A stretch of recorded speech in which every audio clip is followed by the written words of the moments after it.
Ezri.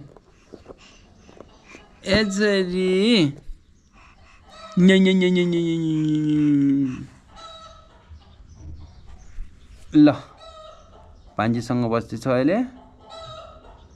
यो छोरी यो सानो छ यो 9 महिना पुग्न लागेछ बल्ल तल दाँत आउन थालेछ यसको ल कुरा गर्न नि थालिसक्यो किन ल यसलाई रुन मन लाग्छ यसलाई रोयो छोरी रोयो ल उ दे ल के भन्यो ओ कुरा गर्न थाले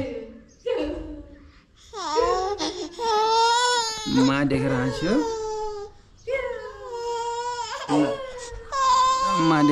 ल कुरा गर्न सकेको छैन अहिले यहाँ गरेर छ अहिले ल अहिले बल्ल तल 9 महिना भयो अहिले यसको दाँत पनि पुलाउन थाल्यो यसको ल भयो ल है गाइस